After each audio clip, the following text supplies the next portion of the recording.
Selamat datang di Ngalor Ngalbum Horor. Gimana kabarnya kalian semua sekeluarga sehat-sehat lur ya? Cak, opening jangan lama-lama cak. Makan udah habis duluan ini. Loh ini opening aku buat seniat itu loh lur. Ada macam-macam requestan kalian. Bisa aja langsung tapi nggak asik ya kan? Makanya kalau makan coba sebutir-sebutir aja gitu nasinya biar lama lur. Balik mana ambil aku Icang dengan quotes hari ini. Kesempatan datang ke yang siap, tidak ke yang hanya berharap.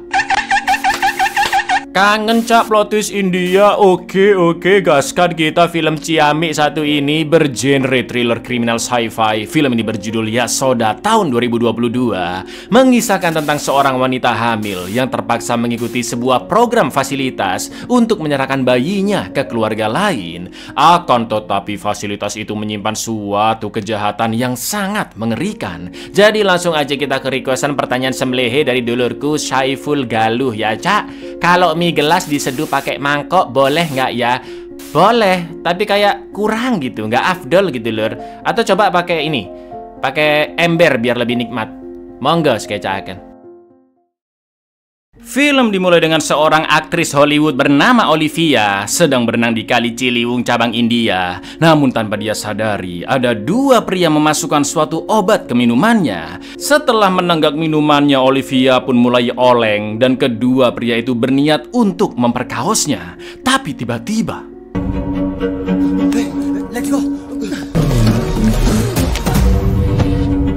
iya, Olivia pun tewas seketika dengan urat-urat yang muncul di sekujur tubuhnya. Bahkan kedua preman tadi sampai kabur ketakutan karena juga tidak mengetahui dampak dari obat tersebut. Kasus ini langsung ditangani oleh pemerintah India, di mana seorang dokter menduga Olivia tewas akibat CDI atau keracunan obat gabungan, yang mana telah ditemukan dua jenis obat di dalam tubuhnya. Pertama adalah LSD atau narkoboy yang bisa menyebabkan halusinasi. Namun jenis obat yang kedua belum diketahui dan sedang dalam proses penelitian di laboratorium. Scene pun beralih ke seorang wanita polos bernama Yasoda yang sedang memeriksakan kandungannya di sebuah klinik. Bu dokter mengatakan bahwa janin Yasoda yang berusia 3 bulan sehat dan kembali menawarkannya untuk mengikuti program ibu pengganti, di mana Yasoda nantinya akan memberikan bayinya ke keluarga lain. Di fasilitas tersebut Yasoda akan mendapatkan pelayanan spesial seperti ruang ber-AC, TV, makanan tepat waktu, obat-obatan. Bahkan Yasoda juga mendapat bayaran sangat banyak jika mau menyerahkan bayinya ke keluarga-keluarga kaya, dan 50%-nya akan dibayarkan sebelum Yasoda berangkat. Lalu ketika akan pulang, seorang perawat memberitahu Yasoda bahwa sebenarnya rahim Yasoda sangat lemah dan mungkin Yasoda tidak akan pernah bisa hamil lagi. Dokter dan para perawat di sana juga akan dibayar mahal agar memberikan informasi palsu. Ibu perawat ini mau membeberkan fakta sebenarnya karena Yasoda mengingatkannya dengan putrinya. Akan tetapi Yasoda akan tetap mengambil program tersebut karena itu satu-satunya cara untuk mendapatkan uang cepat dan banyak, karena dia harus membiayai operasi adiknya yang bernama Brinda. Dan inilah Yasoda. నిన్ను చూస్తే నా బిడ్డలా అనిపించావమ్మా. అందుకే చెప్తున్నాను, గర్భసంచి చాలా బలహీన బిడ్డ మాత్రమే పుడతాడు, కష్టమని చెప్పింది డాక్టర్. చెప్పటం అబద్ధం. డాక్టర్తో చెప్తుంటే విన్నాను. ఆపరేషన్ చేయించి బతికించుకోవాలంటే డబ్బు అవసరం. Karena sudah menyetujui program tersebut, keesokan paginya 50% uang bayaran Yasoda langsung diantarkan seorang pria yang menyamar sebagai petugas LPG. Yasoda diminta segera bersiap selama 5 menit karena mobil jemputan sudah menunggu, dan tas uang itu pun dititipkan ke sepupunya untuk pembiayaan operasi Brinda. Lalu ketika masuk ke dalam mobil, Yasoda diminta meminum seonggok pil yang ternyata adalah obat tidur agar Yasoda tidak mengetahui jalan menuju ke fasilitas tersebut. రోజులు నేను ఊర్లో ఉండను. ఆపరేషన్ చేయించు. అన్నీ తెలుసుగా, ఈ టాబ్లెట్ వేసుకో. Di lain tempat, supermodel bernama Arusi tampil di sebuah acara. Setelah itu pacarnya Sif yang kaya raya menjemput karena mereka harus pergi ke suatu tempat. Akan tetapi naas kecelakaan pun terjadi hingga mobil meledak dan langsung menewaskan mereka. Berita itu pun membuat heboh masyarakat lur. Apakah kematian mereka murni kecelakaan atau mungkin ada konspirasi di baliknya? Keesokan paginya seorang polisi bernama Rishi mendatangi dokter otopsi yang memberitahu bahwa penyebab kematian kedua sejoli itu adalah sesak nafas, sedangkan ledakan yang terjadi akibat kerusakan airbag mobil alias kantong udara.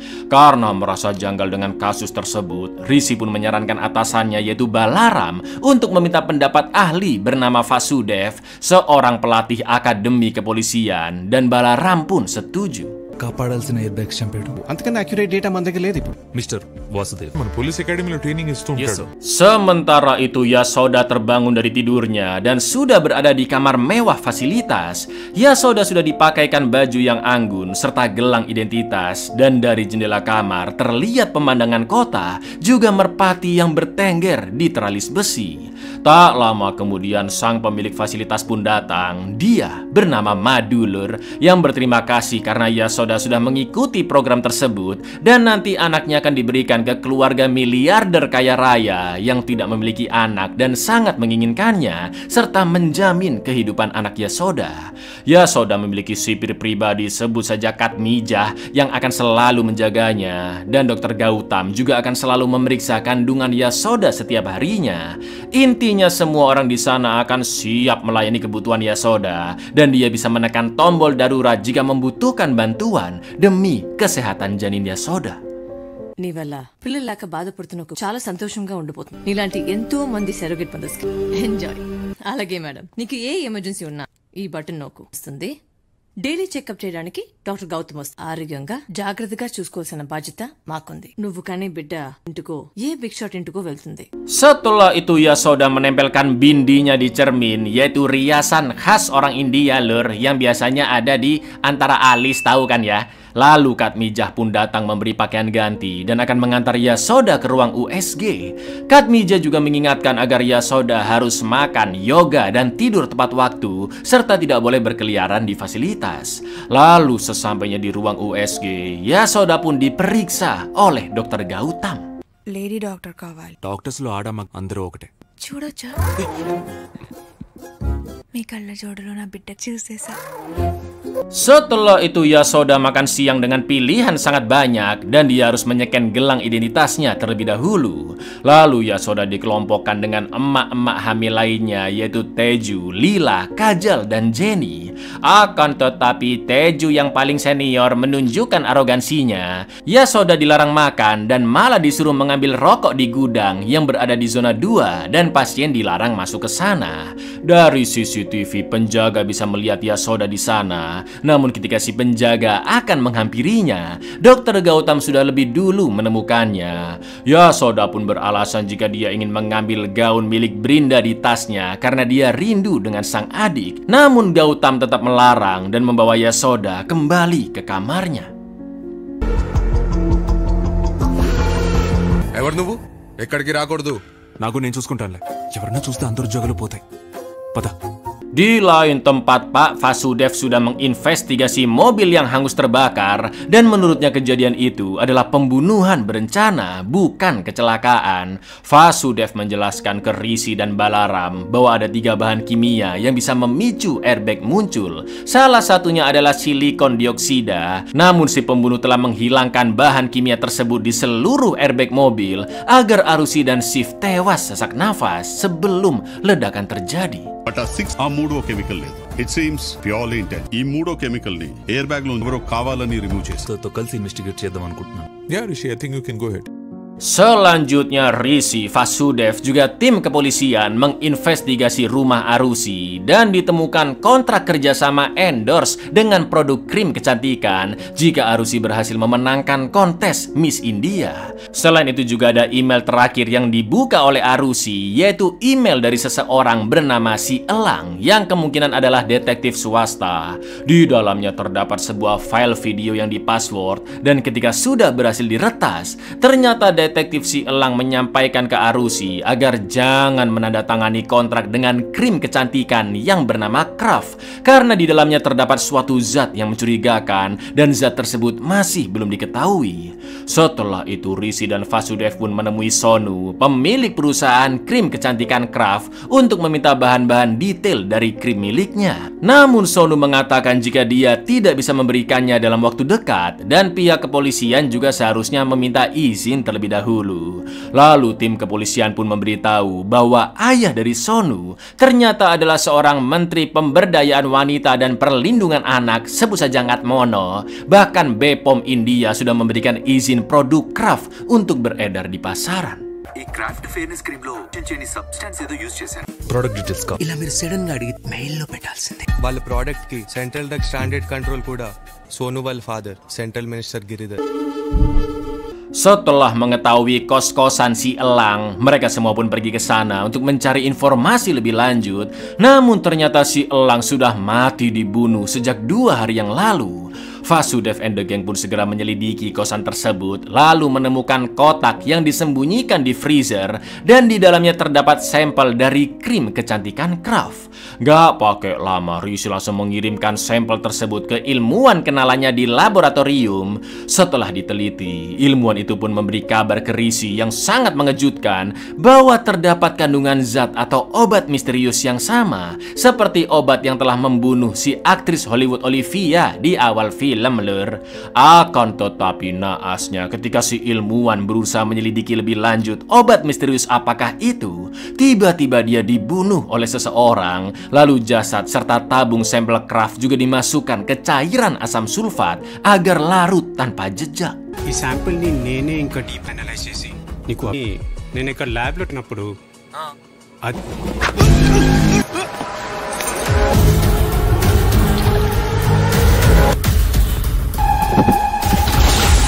Di fasilitas, Yasoda kembali makan siang bersama gengnya dan ternyata dia sudah berhasil mendapatkan rokok dari gudang. Namun ketika Teju akan nyebat di toilet, Yasoda langsung mengambil rokoknya karena merokok tidak baik bagi kandungannya, meskipun nanti anaknya akan diberikan ke orang lain. Teju pun sempat marah ke Yasoda karena berani ngatur-ngatur. Namun pada akhirnya Teju mengurungkan niatnya karena sadar dengan nasihat dari Yasoda. Setelah itu teman-teman Yasoda pun saling curhat bagaimana kelamnya kehidupan mereka sampai-sampai harus menerima program di fasilitas itu.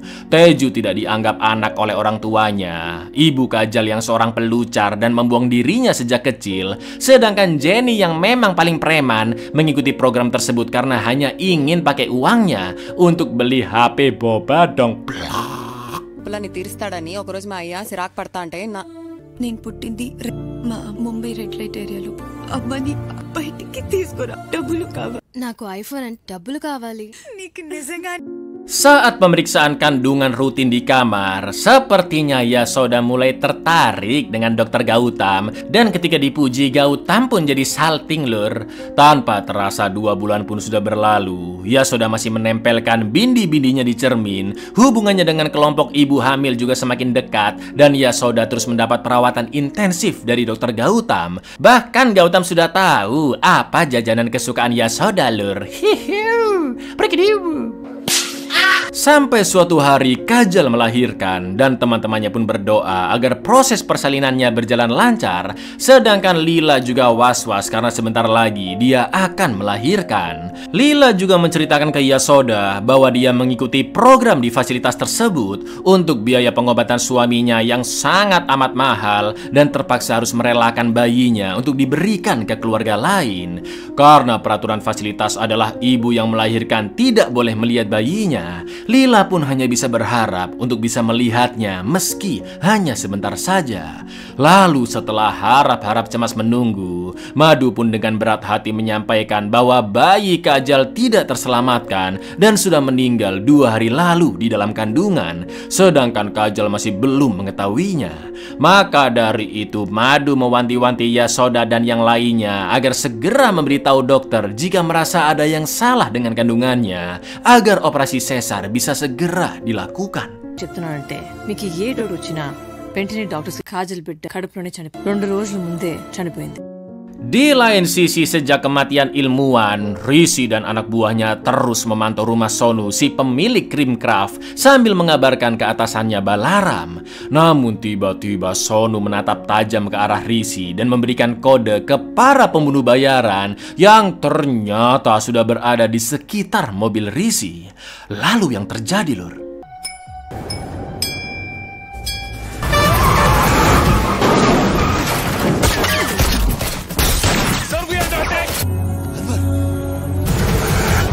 Balaram mengalami kecelakaan, sedangkan Rishi berhasil kabur, namun sayang rekannya tewas, dan keesokan paginya pemakaman pun diadakan. Setelah itu Rishi dan Vasudev menjenguk Balaram di rumah sakit yang menginfokan bahwa menurut FBI India, Olivia diketahui secara teratur mengunjungi India yang sebanyak 2 kali dalam setahun, dan setiap datang dia hanya menginap 3 hari saja. Selain itu juga ada 122 wanita kaya lainnya dari berbagai negara yang mengunjungi India dengan pola serupa, Lur. Dan dari daftar tersebut, kebetulan hari itu ada wanita asal Italia yang akan datang ke India. Gak pakai lama, Rishi, Vasudev, dan tim kepolisian segera memantau si wanita Italia di bandara dan mengikuti taksinya. Ternyata wanita Italia berhenti di pinggir jalan, lalu dijemput oleh sebuah mobil. Kepolisian pun terus membuntuti, sampai akhirnya mereka kehilangan jejak di sebuah hutan terpencil. Lalu tiba-tiba kawanan kerbau datang mengerumuni mobil, dan warga lokal pun membawa kepolisian pergi ke tempat yang aman, yaitu ke sebuah perkampungan. Akan tetapi di sana semua HP dan senjata polisi dirampas. Lalu mereka dimasukkan ke sebuah gudang yang terdapat banyak layar menunjukkan beragam informasi dari berbagai belahan dunia.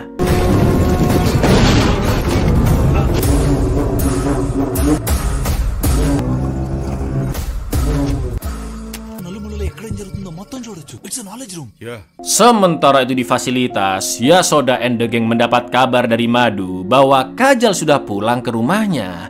Mendengar itu, Yasoda dan Lila pun merasa janggal karena seharusnya Kajal yang baru menjalani operasi sesar tidak bisa pulang secepat itu. Untuk mengetahui apa yang terjadi, Yasoda pun nekat pura-pura pingsan di kamarnya agar bisa dibawa ke zona 2. Dan sesampainya di sana, Dr. Gautam segera merawat Yasoda. Begitu Gautam pergi, Yasoda melihat seorang mbak-mbak perawat yang memakai cincin milik Kajal, dan tentunya Yasoda semakin curiga.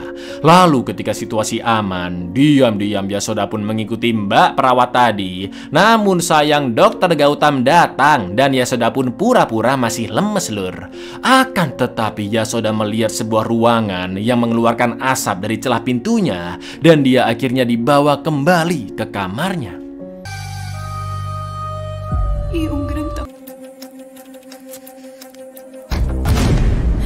ఇక్కడేం చేస్తున్నావు Yashoda? Don't worry, Yashoda. You'll be fine.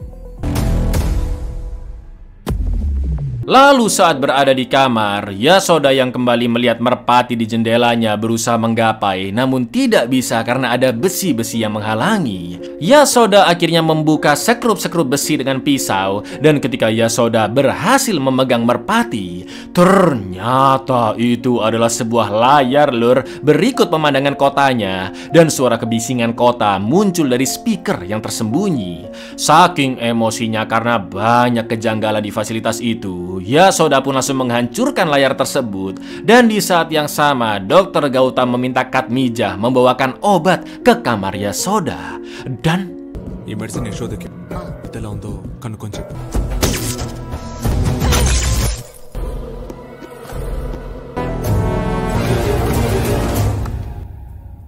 untungnya Yasoda sudah menutup gorden, dan tak lama kemudian Teju memberitahu bahwa Lila sedang dibawa ke zona 2 karena akan segera melahirkan.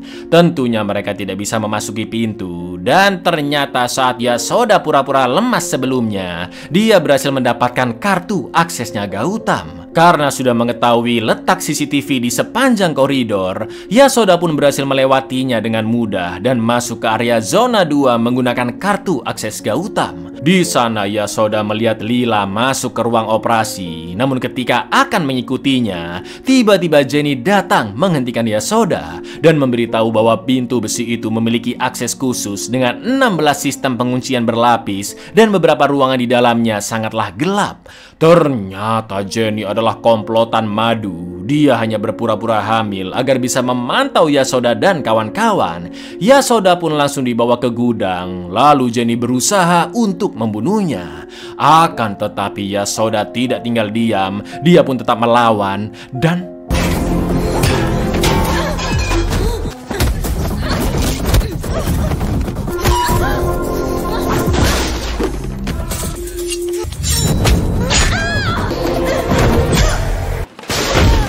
setelah Jenny berhasil dibunuh, Yasoda pun segera pergi ke ruang operasi yang ternyata bisa dimasuki hanya dengan kartu akses. Di lain sisi, penjaga CCTV melihat pintu gudang terbuka dan dia menemukan mayat Jenny di sana. Setelah dilaporkan ke Madu atas temuannya, penjaga pun diperintahkan mengecek rekaman CCTV dan sayangnya Yasoda sempat terlihat. Sementara itu Yasoda masuk ke ruangan berasap yang ternyata ruangan itu bak freezer raksasa, tempat menyimpan mayat-mayat ibu hamil yang kemungkinan sengaja dibunuh setelah membrojolkan anaknya. Yasoda pun sangat terpukul begitu melihat mayat Kajal dan Lila di sana. Kajal, 6 minutes. నా కడుపులో పెరుగుతున్నది సాక్షాత్తు ఆ భగవంతుడు. There she is. Tak lama kemudian si penjaga pun datang dan Yasoda kabur ke ruangan lain yang penuh dengan loker. Ya, itu adalah tempat penyimpanan bayi dari wanita-wanita hamil yang sudah meninggal. Setelah menemukan bayi Lila, Yasoda pun sangat ketakutan begitu lampu di setiap loker bayi menyala dan si penjaga mengikat Yasoda di ruangannya dan manusia gundul laknat ini berniat memperkaosnya. Untungnya Yasoda berhasil lepas dari ikatan dan langsung menyerang si penjaga hingga tewas.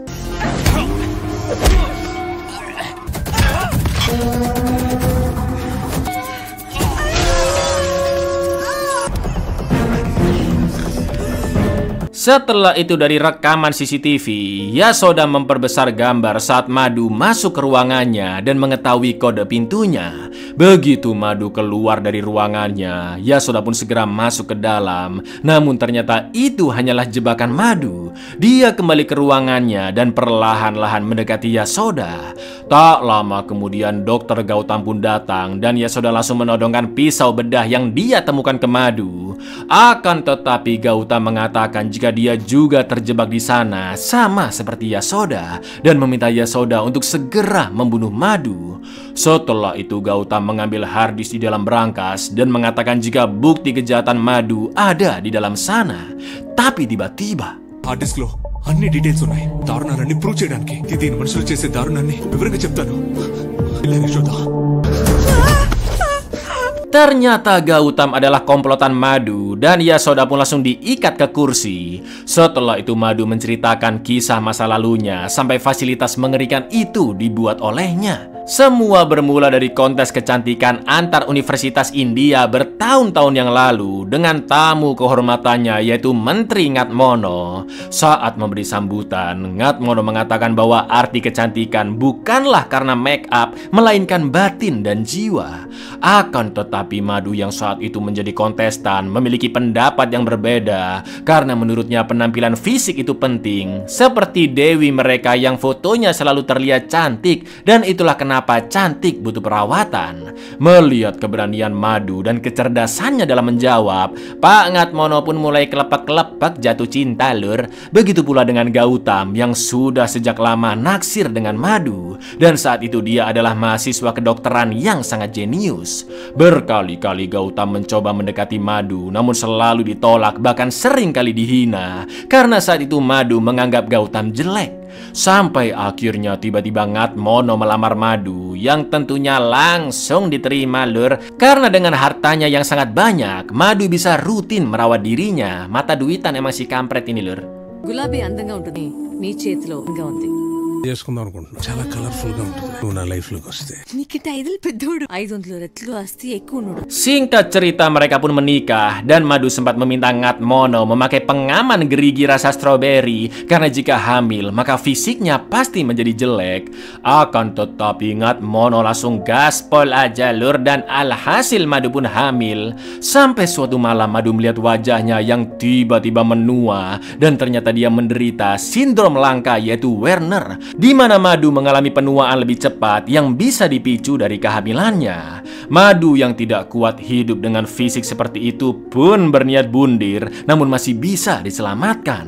Akan tetapi Ngatmono yang mengetahui fisik Madu tidak bisa diubah dengan metode pengobatan apapun, akhirnya perlahan-lahan menjauh dari Madu. Namun Gautam tetap datang menjenguk Madu dan mengatakan jika dia bisa membuat Madu cantik kembali, karena Gautam sudah melakukan penelitian tentang dermatologis. Jika nanti pengobatannya berhasil, maka Madu harus berjanji untuk tinggal bersamanya. Setelah itu Madu dibawa ke laboratorium sederhananya Gautam dan ditunjukkan bagaimana bunga yang layu bisa mekar kembali dengan cairan yang diciptakan oleh Gautam. Hari demi hari pun dilalui Gautam untuk terus mengulik obatnya, bereksperimen, sampai akhirnya Madu berhasil dibuat cantik kembali, bahkan lebih cantik dari sebelumnya. Tapi tiba-tiba ఇంకొంచెం ఆలస్యం నిజంగానే పెళ్లి చేసుకో. ఈ అందం నాది. అందంగా చేసింది నువ్వే కానీ డబ్బిచ్చింది Giridhar. Ternyata Gautam hanya dimanfaatkan dan Madu ingkar janji karena yang terpenting baginya adalah harta Ngatmono. Saking emosinya Gautam pun menghabisi kerucu-kerucunya Ngatmono dengan sangat amat sadis. Lalu Gautam tertawa terbahak-bahak karena kecantikan Madu hanya bisa bertahan selama 6 bulan saja. Gautam juga berniat menjual mahal pengobatannya yang pasti akan laris di pasaran dan dia menjadi miliarder dalam waktu singkat agar Madu yang gila harta mau dengannya. Satu kata untuk Gautam, apa lur? Tolol. Mendengar itu Ngatmono pun tergiur dan meminta mereka bertiga bekerja sama. Bahkan Ngatmono merelakan Madu untuk hidup bersama Gautam. Ngatmono akan menjadi investornya, Gautam akan menjadi ilmuwan yang meracik obatnya, sedangkan Madu yang akan menjalankan perusahaannya. Begitulah kisah terbentuknya bisnis ini lur. నేను బుద్ధి లెక్క నీకు పనిచేస్తా. Sorry. Love food formula నీది, ఇన్వెస్ట్మెంట్ నాది, మార్కెటింగ్ మధు. మధుకి నీ ట్రీట్మెంట్ కావాలి, నీకు మధు కావాలి. నువ్వు కనిపెట్టిన ఈ అద్భుతాన్ని లేకుండా కనుమరుగైపోనివ్వను. కమాన్ మా. Betapa terkejutnya Yasoda mendengar semua kegilaan itu. Dan tak lama kemudian Madu presentasi di depan calon-calon investornya. Madu mengatakan bahwa dia memiliki serum ajaib yang bisa membuat pria atau wanita tetap awet muda selamanya. Klien-kliennya selama ini adalah orang kaya seperti CEO papan atas, kandidat presiden, aktris, sampai supermodel. Dan mereka selalu mendapat suntikan serum 6 bulan sekali. Madu juga menjelaskan bahwa siapapun yang mengonsumsi serum ajaib ini tidak boleh mengonsumsi obat lain selama 2 hari karena akan menyebabkan kematian seperti kasus aktris Olivia. Para calon investor ini pun penasaran apa bahan utama serum ajaib ini. Ya betul, bahan utamanya adalah jeroan tapir, bukan dong? Adalah janin lur. Ketika dalam kandungan janin tumbuh tanpa sinar matahari langsung dan plasma yang ada di janin masih tetap murni. Plasma janin itulah yang diolah dengan prosedur khusus untuk menghasilkan serum ajaib. Maka dari itu Madu memiliki peternakan janin yang didapat dari wanita-wanita ekonomi terbelakang dengan embel-embel menjadi ibu pengganti dan juga uang kompensasi. Madu juga memastikan prakteknya ini tidak akan bisa diungkap oleh siapapun. Namun jika ada yang mengetahuinya atau berani melaporkannya, maka Madu akan memerintahkan orang untuk langsung membunuhnya, seperti Arusi dan si ilmuwan, karena berusaha mencari tahu kejanggalan dari bisnis Madu. ప్రతి 6 నెలలకు booster shot ఇచ్చి extra charge చేసి సంపాదిస్తూనే కావాల్సిన secret human foetus. పేద అమ్మాయిలకి ఒప్పించి, సరుగసికి ఒప్పించి, ఒకవేళ మాకేమైనా డౌట్ వస్తే we finish the account. Setelah itu Madu memperkenalkan Dr. Gautam sebagai otak di balik kesuksesan perusahaannya. Gautam menjelaskan bahwa selain serum suntik langsung, mereka juga membuat krim kecantikan Kraft yang dijual ke pasaran dan harganya sangat murah untuk masyarakat kelas bawah, sedangkan penjualannya sudah jauh melebihi merek-merek pesaing. Para sultan dari berbagai negara ini pun langsung sepakat bekerja sama tanpa mempedulikan kejahatan yang dilakukan Madu. Namun tanpa mereka sadari, Yasoda sudah terlepas dari ikatannya dan berusaha kabur lewat pintu darurat. Di dalam sana Yasoda berjalan melewati terowongan sampai menemukan tangga yang ternyata menuju ke hutan di luar gedung fasilitas. Akan tetapi seekor anjing penjaga langsung mengejarnya dan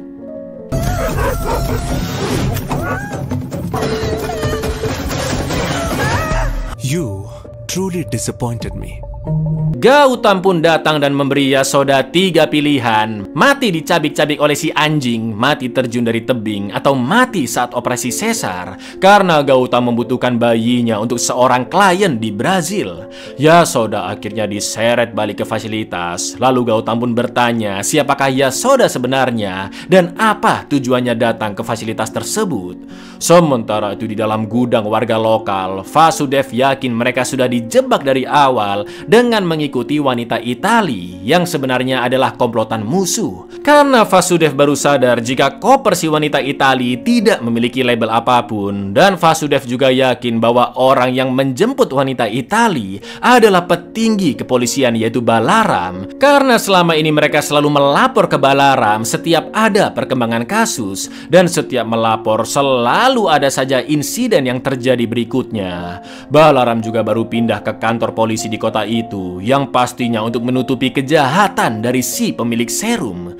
Ternyata Balaram juga berpura-pura kecelakaan lur, dan tak lama kemudian dia pun masuk ke dalam gudang. Balaram mengabari Ngatmono bahwa Rishi, Vasudev beserta tim kepolisian sudah ditangkap. Akan tetapi dari perbincangan di telepon itulah Vasudev tahu bahwa Ngatmono dalang di balik kasus ini. మేము ఇంత పెద్ద క్రైమ్ చేసేటప్పుడు ఏమో తెలుసుకోవడానికి మిమ్మల్ని వాడుకో సార్. అదే పని మీద ఉన్నాను సార్. ఇదిగో వీడి తల మీద ఇప్పుడే గన్ పెట్టాను. అది ఫోన్ చేసి నువ్వే చెప్పేశావు Giridharan. Setelah itu Gautam menunjukkan markas warga lokal ke Yasoda, yang sebenarnya bangunan tersebut adalah milik Gautam. Lalu Gautam memerintahkan Balaram untuk membunuh Vasudev terlebih dahulu. Akan tetapi tiba-tiba Yasoda menodongkan pistol ke Gautam, yang mana pistol tersebut dia colong dari pak penjaga. Melihat Gautam ditodong dari layar, Balaram pun terpaksa meletakkan pistolnya dan langsung diambil oleh Rishi. Lalu Madu dan Gautam pun terkejut begitu Yasoda menyebutkan detail tentang pistol yang dia pegang, dan itu artinya Yasoda bukanlah wanita sembarangan. Ya, ternyata Yasoda adalah calon polisi yang sangat terlatih di bawah bimbingan Vasudev, dan Yasoda adalah murid terbaik di angkatannya.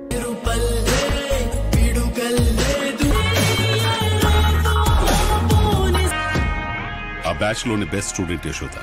Akan tetapi pejabat polisi akademi tidak bisa meloloskan tes Yasoda jika dia tidak menyogok 20 lak rupiah atau setara 400-an juta rupiah. Jelas Yasoda kebingungan dan menceritakannya ke Vasudev karena dia hanya tinggal berdua dengan adiknya Brinda dan serba hidup pas-pasan. Apalagi pekerjaannya sebagai kurir juga tidak akan bisa menutupi uang sebanyak itu. Awalnya Vasudev marah dan ingin membuat perhitungan dengan si pejabat tersebut, namun Yasoda langsung menghentikannya karena jika sogok-menyogok ini terungkap, maka banyak anak-anak miskin yang tidak mau menjadi polisi dan kehilangan harapan. Di lain sisi percakapan tadi didengar oleh Brinda. Lalu beberapa hari kemudian tiba-tiba Brinda pun menghilang dan sudah ada uang sangat banyak di dalam tas beserta surat dari Brinda yang meminta kakaknya memberikan uang itu ke si pejabat agar cita-citanya menjadi polisi bisa terwujud. Yasoda pun menceritakannya ke Vasudev Vasudev, dan Vasudev langsung memerintahkan Rishi dan yang lainnya mencari keberadaan Brinda. Sampai akhirnya mereka mengetahui ada kejanggalan di klinik yang sepertinya dokter dan perawat menyasar perempuan-perempuan miskin. Salah satu perawat pun langsung diinterogasi dan dia memberitai bahwa Brinda telah mengikuti program ibu pengganti yang bisa mendapat imbalan sangat besar.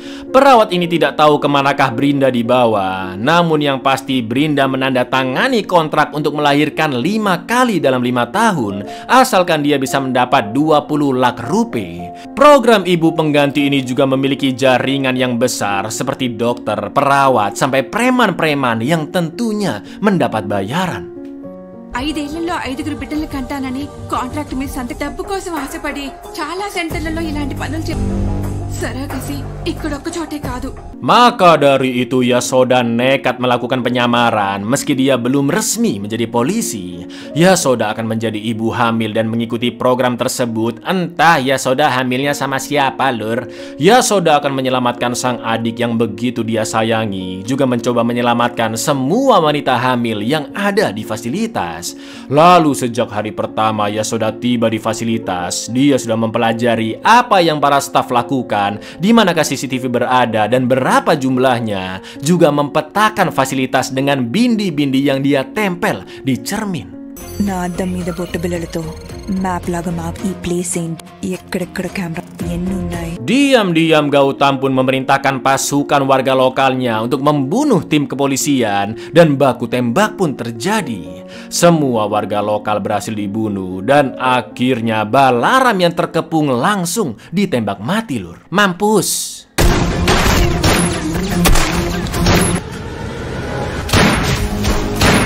Sementara itu Yasoda membawa Gautam dan Madu ke tempat yang aman. Akan tetapi Gautam berusaha melawan dan sempat memukul keras perut Yasoda, sedangkan Madu berhasil kabur. Yasoda pun membunuh satu persatu penjaga, lalu sempat menembak Gautam di bahunya.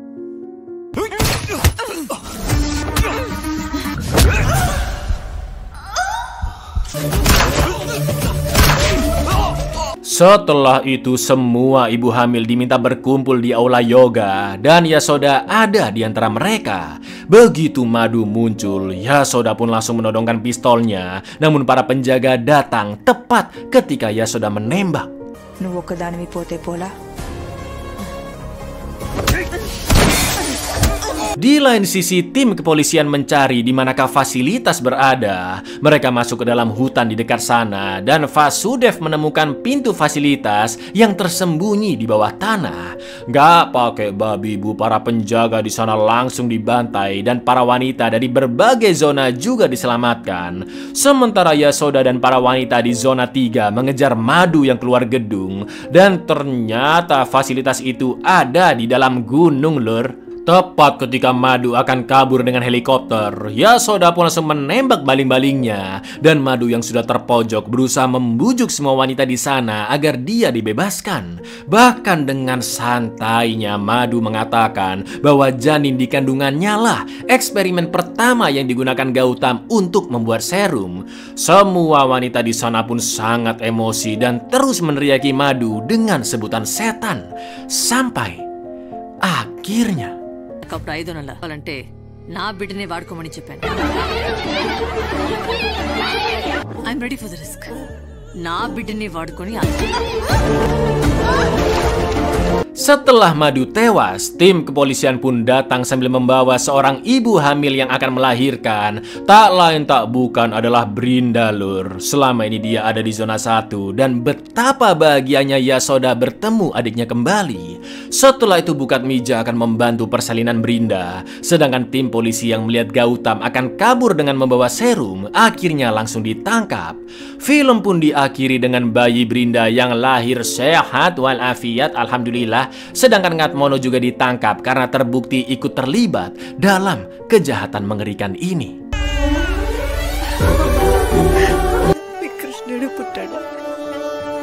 Sir, mimmల్ని అరెస్ట్ చేయమని ఫ్యాక్స్ వచ్చింది. Buyar, berdaganglah dengan cara yang halal dan adil, Lur. Budidaya kaktus atau ternak lele kan bisa. Tapi emang ada aja ya manusia-manusia biadab kayak gini, Lur. Dan semoga kita semua terjauhkan dari keburukan duniawi. Assalamualaikum.